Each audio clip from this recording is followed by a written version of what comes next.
Hello again. So today we're going to be doing moulding with 1630.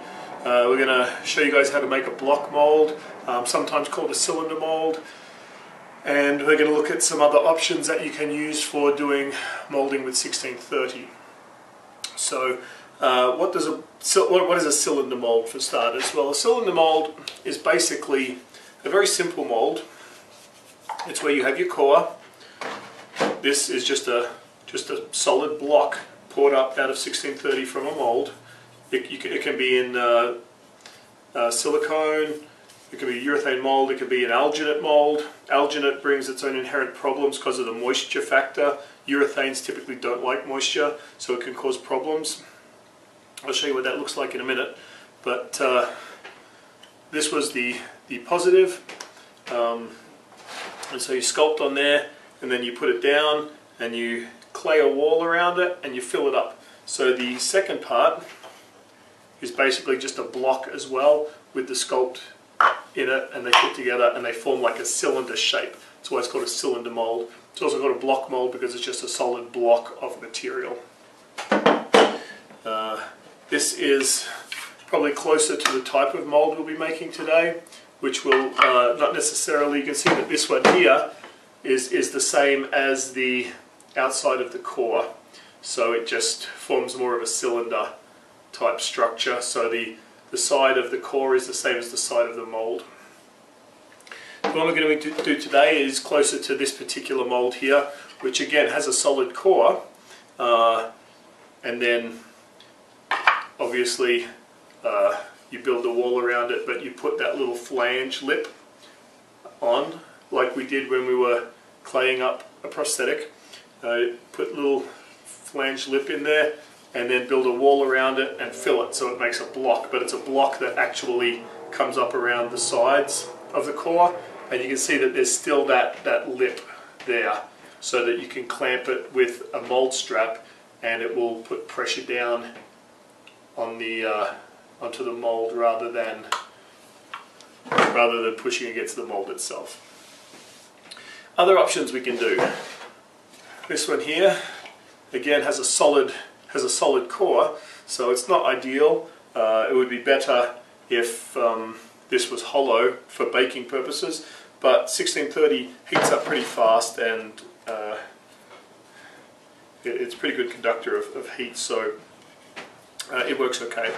And so then I just clayed this one up as we would for our regular clay up, so it's got the flange going around it, and then I did my print coat, and then I just did a thickened, like we did when we made our core for 1630. I put my print coat down, just the same, kept working it, and I put a little wall around as a little catchment so that as it poured down, it sort of filled up to that wall, which created this little bit of a lip here, and then I made a thickened batch with the Cavasil and then just brushed it on and finished it down, flattened the top. Not the prettiest mold, but it is good for a fast mold. If you need a fast mold that isn't made out of Ultracal, 1630 can work pretty well. The downfall of it is that you have to have the complete, 360 bowl in all directions. If you have a mold which is, here's an example, something like this. Okay, so this one here, this is made out of the 1630 core, and then the actual mold is made out of epoxy and fiberglass with the syntactic dough. And you can see that obviously I clayed up a wall here, and I didn't take it all the way down to the bottom, just to save materials, and it works perfectly fine. But for 1630, something like this, these sides would warp. It has to be a full, flat bowl dish type structure for it to be able to maintain its strength and integrity. So you have to be careful with that when you're working with 1630. Other option is this one here, which again the core is 1630. It's pretty much exactly like we showed you how to make them. It's hollow with a handle. And then this one is a lot closer to the clay up that we did in our tutorial on claying up for a prosthetic, and then again it was exactly the same. I just put the flange so that this is got that recession when it comes to the lip, so this sticks up so that we can clamp it down properly. I put a wall around that as a catchment, and then just, you know, did my print coat, let it dry to a certain point. I'll show you one of these. So we'll do one of these molds, and I'll show you how to do it, but just to explain it so that you have a basic understanding. And then we just spatulated on the thickened 1630 and then finished it down. So the whole thing took about an hour. Now, when you're molding with 1630, making a mold, it's very important that you leave it. I leave it till the next day, because there have been a couple where I've waited a couple of hours and it wasn't quite 100%, you know, hardened, and I went and I did it and I tweaked the mold and wrecked my edge because it kind of just warped the mold a little bit. So I always leave these overnight before I demold them, just to make sure that the stuff is really set well, so I'm not jacking up my mold, because that was a frustrating thing for me at the time. So it is an excellent option for molds if you're in a hurry and you don't have a couple of days to do the epoxy, syntactic and fiberglass path. So, what are we molding today? Let's get to it. So this is the sculpt that we are going to be molding. Now this is a character that we've done in the past, but I wasn't happy with the sculpt I did last time, so I've redone it. So this core is actually one that's been used multiple times, but there's no point in wasting it. So you'll see here that there's these weird kind of ridges here and some weird sort of little bubbly things, and the texture is not quite the same or the color as previous 1630 cores that we've done. The reason for that is that this was pulled out of an alginate mold, so the moisture did weird things to it. So if you pour it up solid in alginate, it works better. If you want to do a brush up, you'll pour it in and then, you know, you'd be brushing up the sides, but right where this pour line was, where it likes to, where it pools, remember when it gets that flat part after we're brushing it, and then we let it settle in the bottom, it can get this weird pour line, which is exactly what this particular ring here, whoops, is a weird sort of pour line. And so that's part of the problem when you're dealing with alginate and 1630. It can be a little irritating like that. So I'm going to go ahead and clay this up like we did with our previous prosthetic, and then I'll show you the differences. So I'll get it to that same point that we were at with claying up a prosthetic. So we've got it to the point that we were at last time. We've got our keys figured out, we've got our cutting edge in, our runoff, our flange here. I've put 4 touch points just to be on the safe side. So I think we're good to go. I haven't done any spraying of any crystal clear yet because I've still got some claying to do around the outside edge. So I'm going to cut off some clay and start working on this wall. You need to make sure that the wall that goes around this is going to be strong enough to be able to support the weight of the 1630 that we're going to pour into it. So, I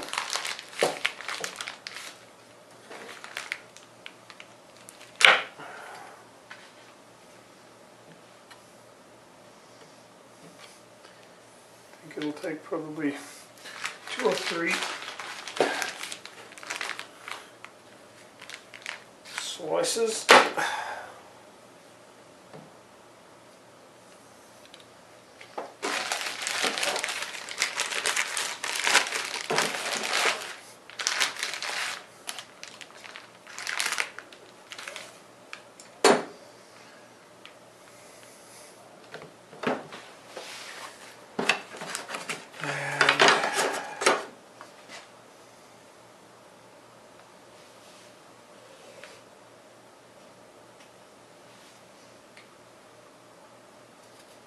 And it's about yay high to the highest point. So if we add a little bit extra, that puts it right at 4 inches. 4 inches high. So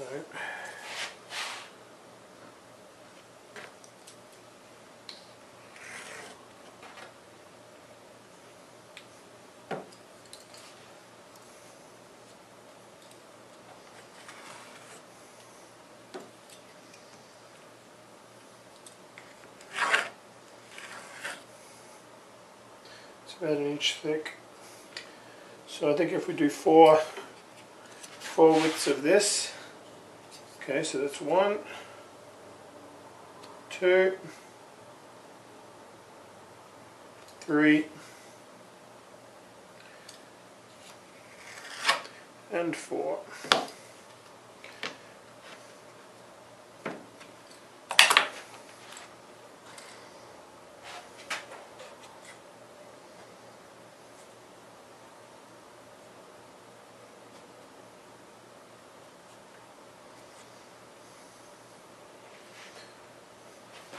Okay, so run that again. Just take off the crust to make sure everything's nice and clean and even.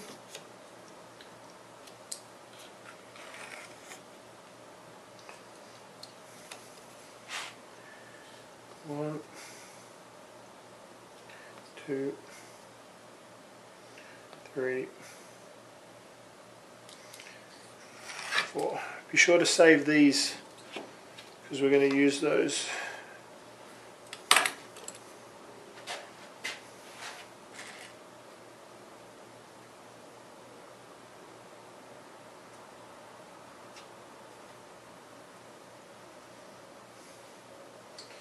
Okay, so it looks like we're going to probably need more than 3 slices. It's a little higher than I had anticipated, so we'll probably do another 2 slices at least, and that should be enough to get us all the way around.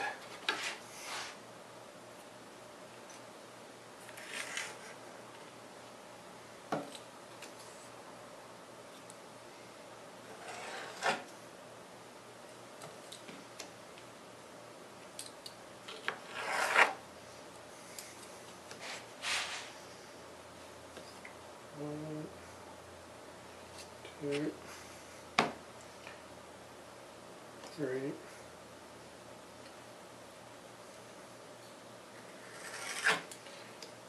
4.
So we're going to just mash all of these joins together.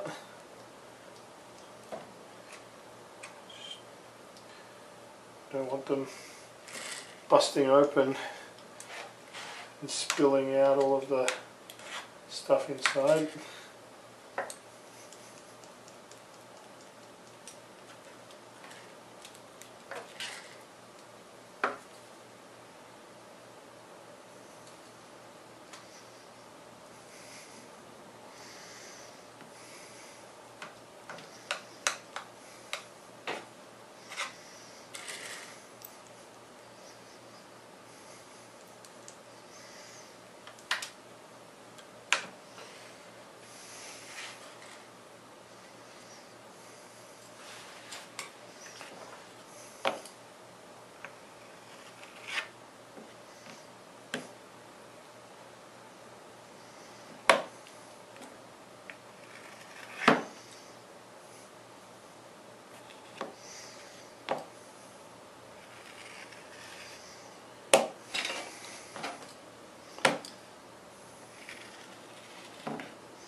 We're going to take these and use them to support each of these joints.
I'm just going to smooth that.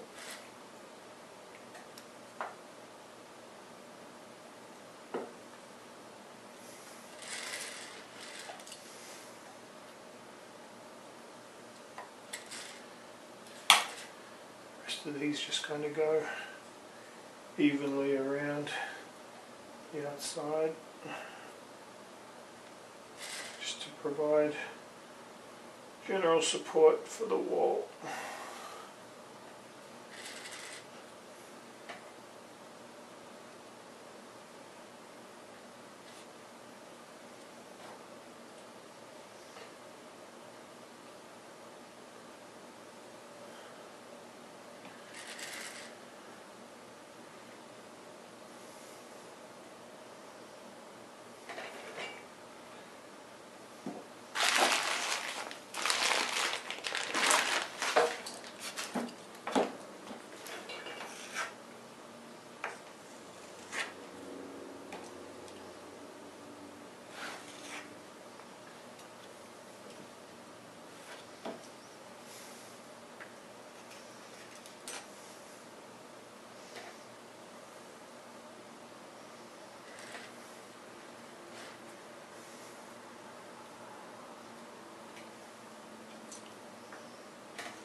Okay, and we've got this last one.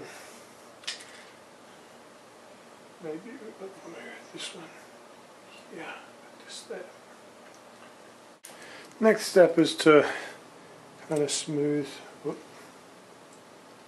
carefully smooth out these edges without jacking up your clay inside.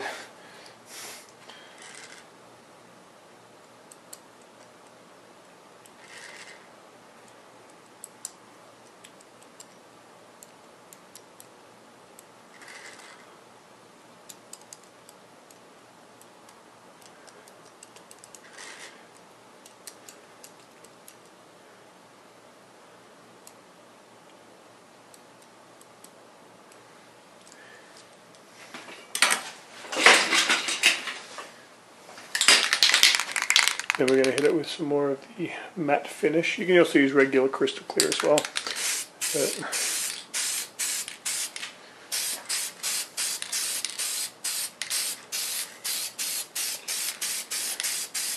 And we're going to give the whole thing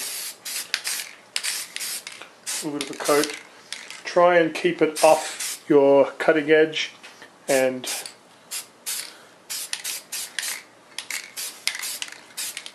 your other stuff as much as possible.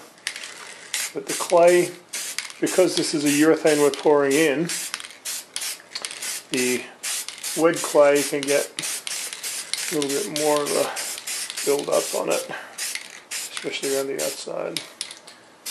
The rest of it you just want a light coat on the sculpt and on your cutting edge. And we leave that to dry. So we're ready to pour up our first coat of 1630. Before we do it, I just want to give this a really quick coating of mold release, especially on the keys and the cutting edge, but also on the side.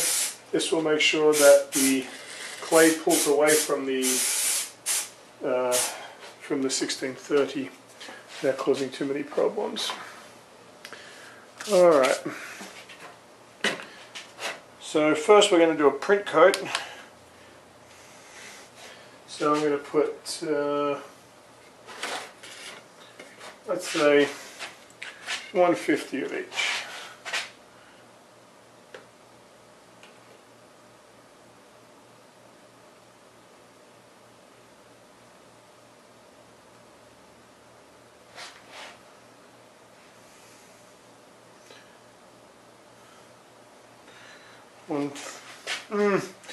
No, that's not enough. Let's do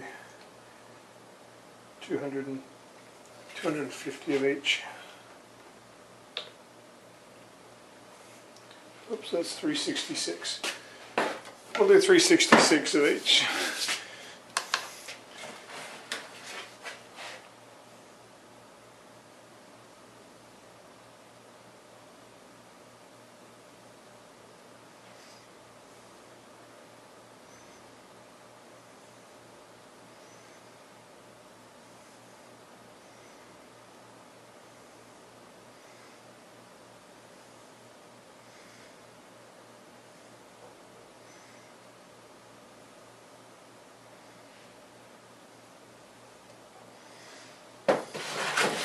$63. Okay.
Now it would be fairly easy just to fill this whole thing up right now, but the problem with that is that it becomes very, very heavy for the wall.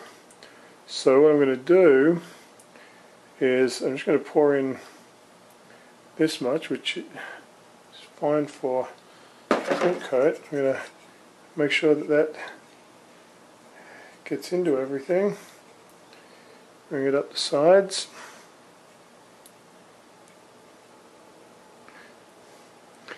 And then what that'll do is it'll act as a sort of containment for the next pour that we do. It will help stop it spilling out the bottom, because it'll be pretty much semi-kicked by then, and we'll be able to just fill it.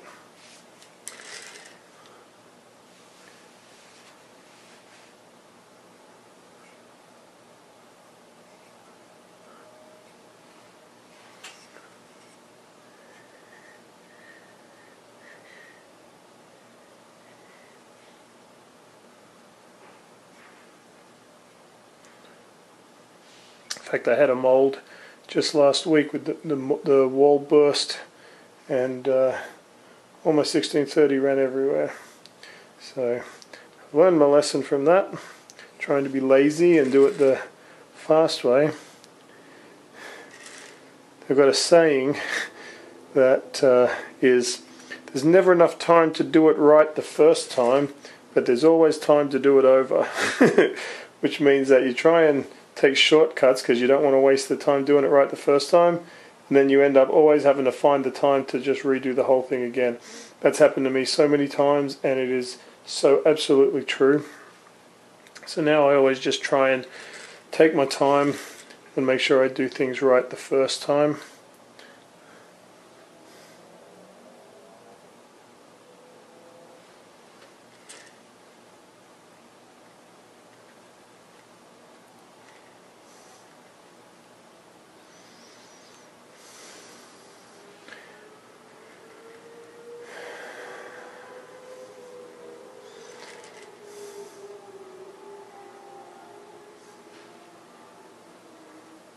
Some of these tutorials may seem a little fundamental, but it's very important that you understand these very basic skills, so that when we keep going and we start doing more intricate molds and more complex things, that the foundation is strong.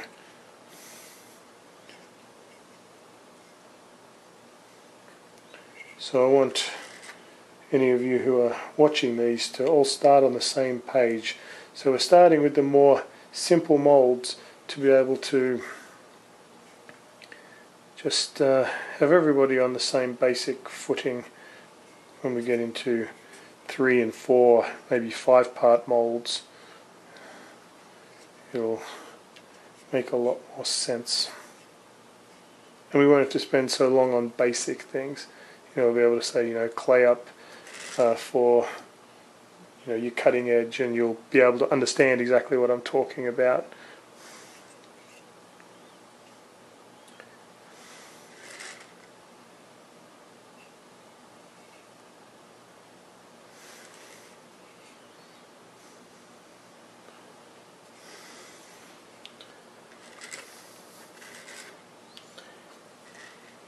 Okay, that seems to be hanging quite nicely on the wall now. It's thickening up enough that I think that it will support a fill once it's kind of mostly cured. And we'll leave it till, if you remember last time when we were laying up our core, how you could push it and just leave a very, very light indent. We'll leave it until it's kind of about that set, so that it's got some strength, some strength and support for this outside wall. Okay.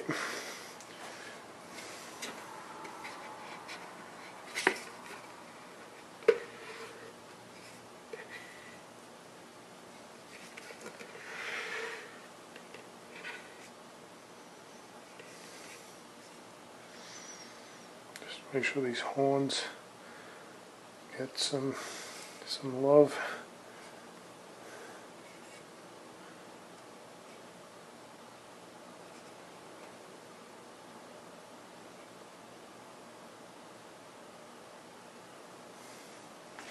So we've got our first pour is starting to set up pretty nicely. It's a little soft, so we know that it'll still bond with itself.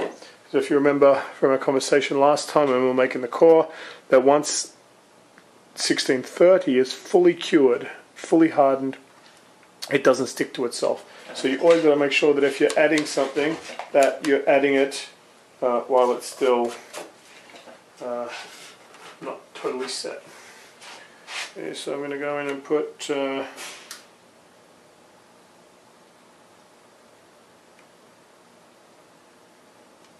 1,000 grams.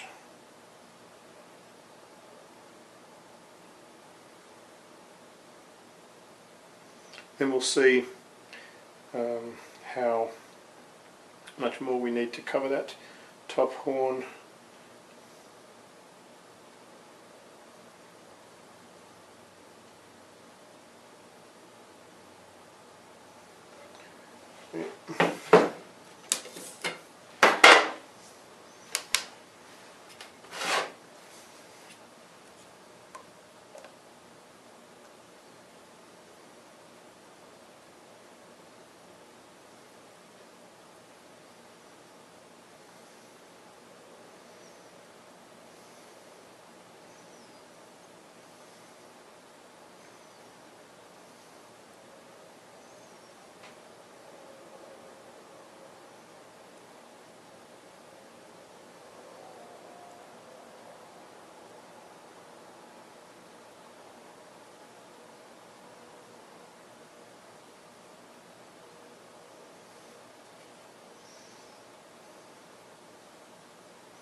Alrighty.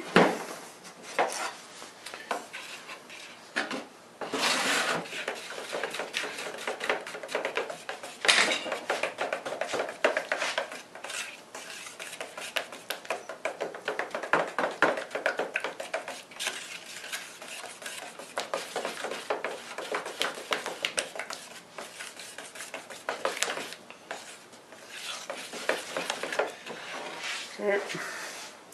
Now we just pour it.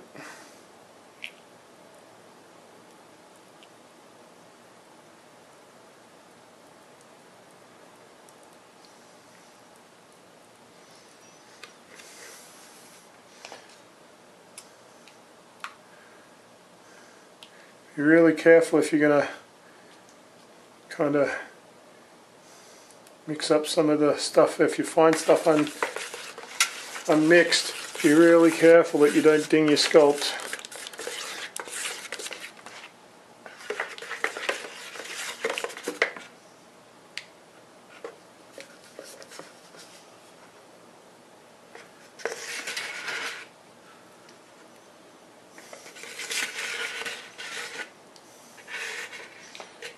Okay, so we got just the tiniest little bit, tiniest little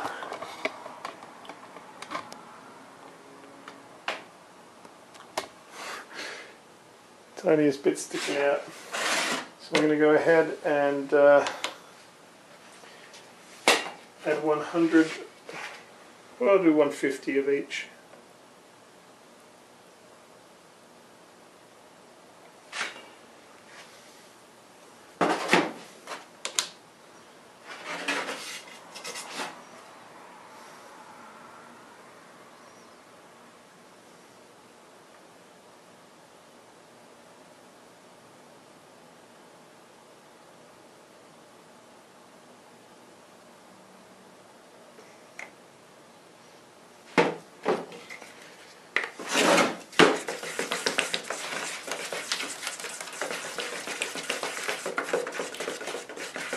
And that outer wall seems to be holding pretty well.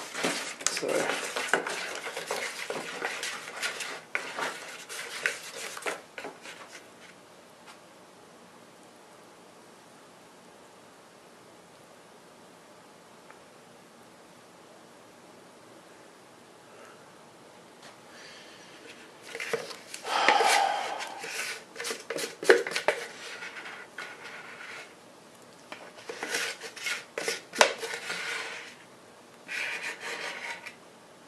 okay, so it's covered, but I know that it's only just so thinly covered.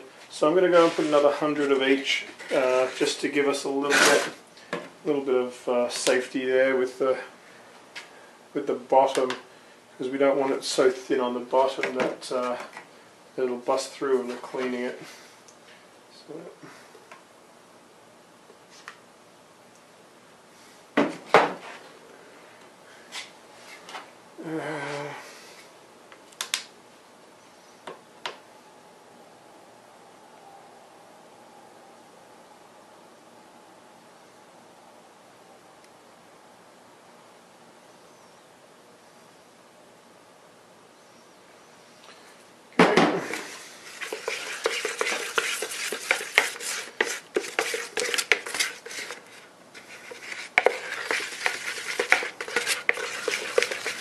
hopefully this will give us enough depth to just give it a little bit more strength.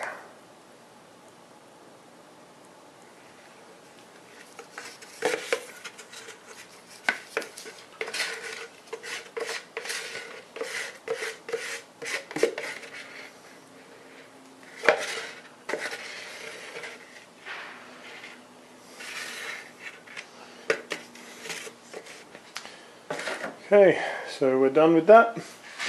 We'll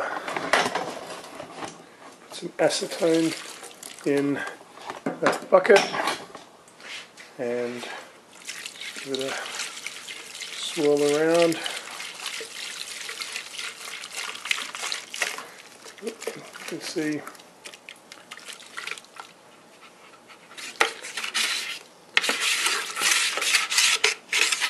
that's a pretty good job of cleaning it. So now we'll just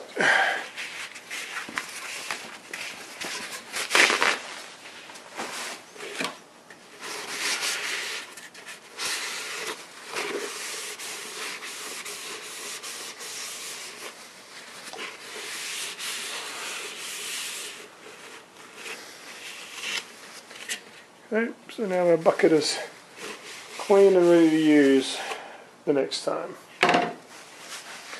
We'll leave that mold to set. I splashed a couple of drops of acetone on the top, that's what those marks are. So we'll come back when that's set. So this is pretty much cured.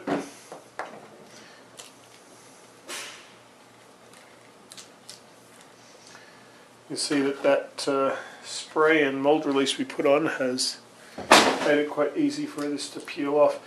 Now this here is incredibly sharp. It's like a razor. It'll slice your hand if you're not careful. So you have to be really careful.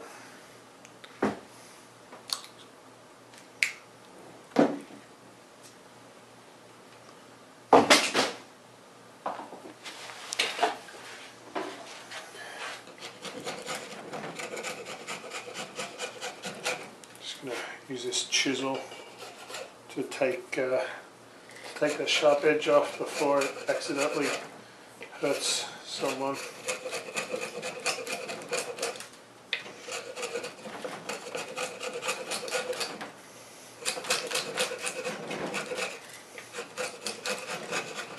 But someone being me.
There we go.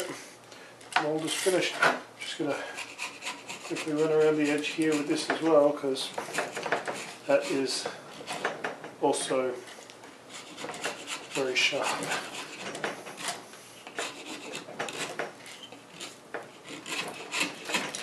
You can use a chisel, you can use a rasp, you can use a razor knife, you can use a sander, a Dremel. Doesn't really matter what you use just to take that sharp edge off.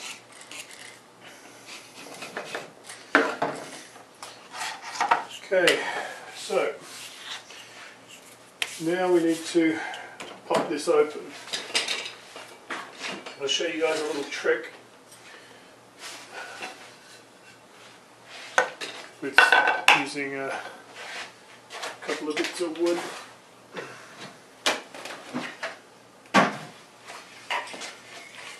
Okay, so we've got 3 bits of wood. I'm going to stand these two. Oh, it'll be like this.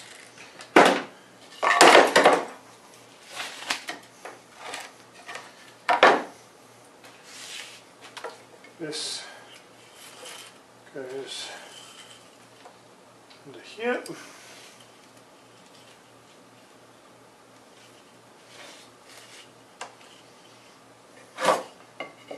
Goes that. This goes through here. And then we use this strap as like a little crane.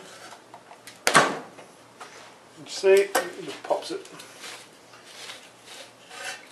Now the thing about this, you're going to be tempted. You're going to be tempted to get a chisel or a screwdriver, pop it in here and crank it, and you can damage your mold doing it like that. This way it lifts it straight up and out, and if there's any undercuts or whatever, it'll automatically compensate, and it should do the least amount of damage to your mold that you can have. So it's a good way to do it. I know some people, they'll put a little handle here and a little handle here, and sort of then use some C-clamps, and it'll gently ease it out as well. That's a very good technique as well, and one that I may show you guys at a later time. So as you can see, this sculpt came out pretty much intact. It lost a little bit of its surface. If you look inside the mold here, you can see that there's still quite a bit of the surface there, but all in all, there's not too much to clean out. So that now gets scrubbed out with alcohol. Remove all of this. This gets scrubbed out with water, and this all gets scraped off clean. One technique you can use for removing the clay is a little bit of WD-40. Now I wouldn't do this in an ultracal mold, but in a syntactic dough or a 1630 mold, it works really, really well. It's a little bit of WD-40, and you can see how that just pretty much liquefies the clay. It works really, really nicely.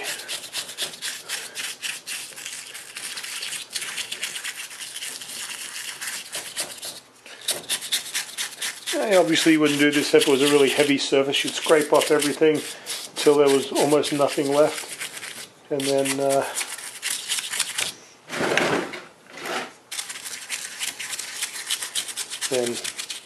apply the WD-40. I also don't know that I would use this on a mould I was going to be running silicone in, but for foam it doesn't have any adverse reaction to the foam at all. So,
I'm just going to scrub it out with some alcohol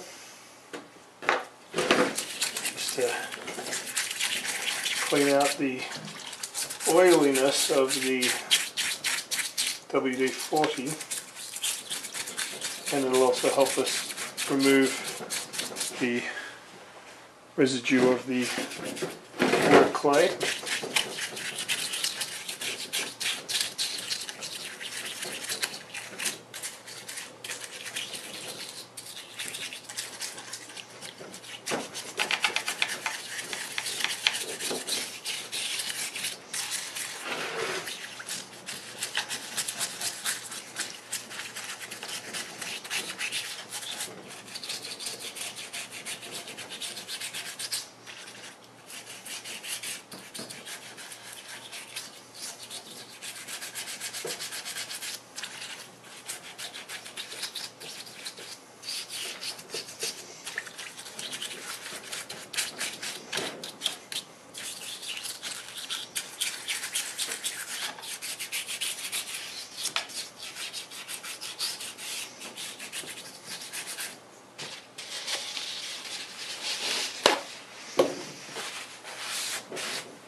Going to tip that out. Tip that out into the rubbish bin.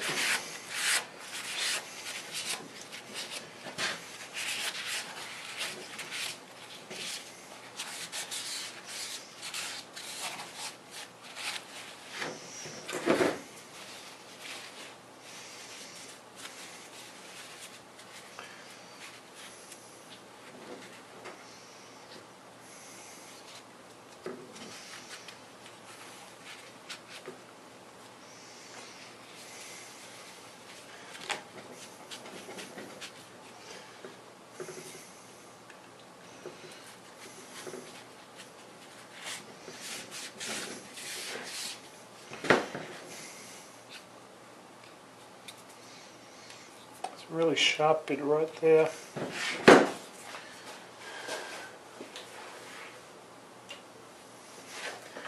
Just gonna take that down just a little bit. I can see, there we go, that's much better. And we'll just make sure that we've scraped all of the remaining clay out.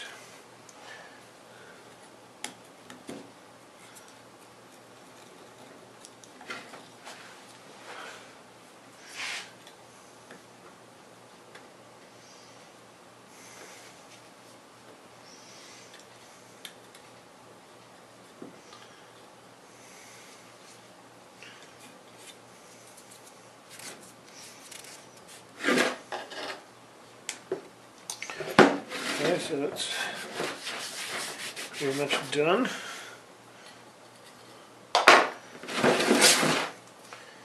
And now we've got this fella to do, which again is fairly easy. Just scrape it all off, scrub it down with WD-40, then with alcohol, and we'll be ready to go run these.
WD-40.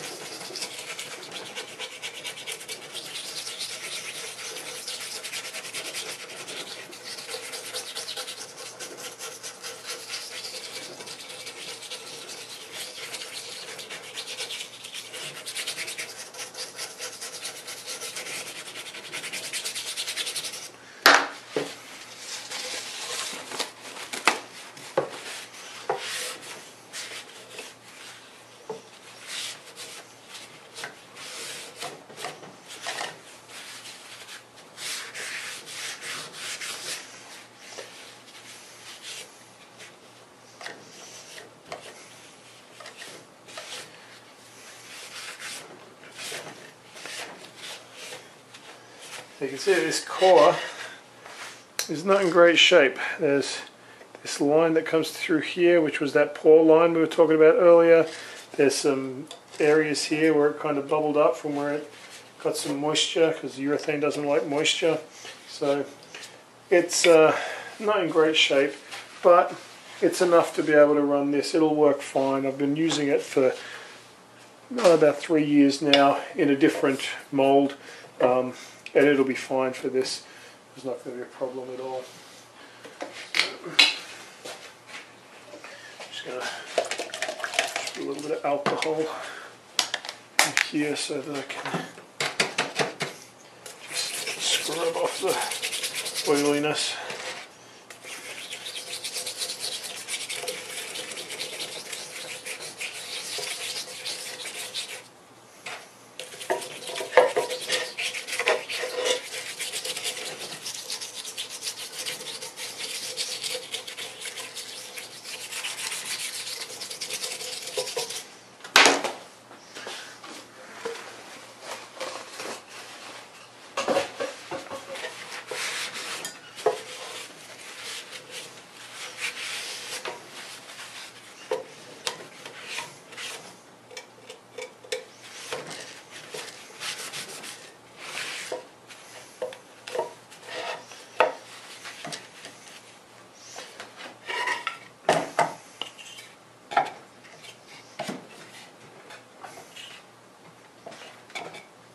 Seems to work pretty well.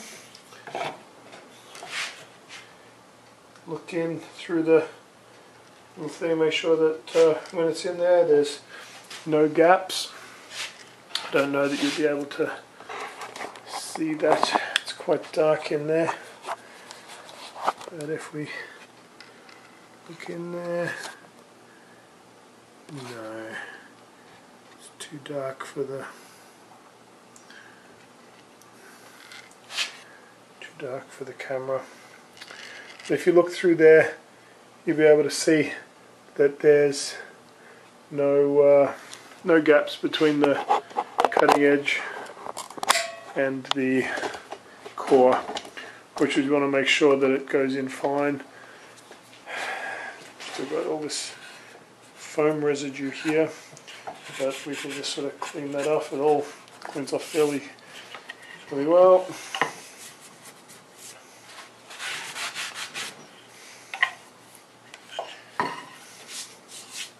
This can all get scrubbed down with a scrub brush and some water just to get this water clay residue off. But for now, I'm just going to go ahead and mark this.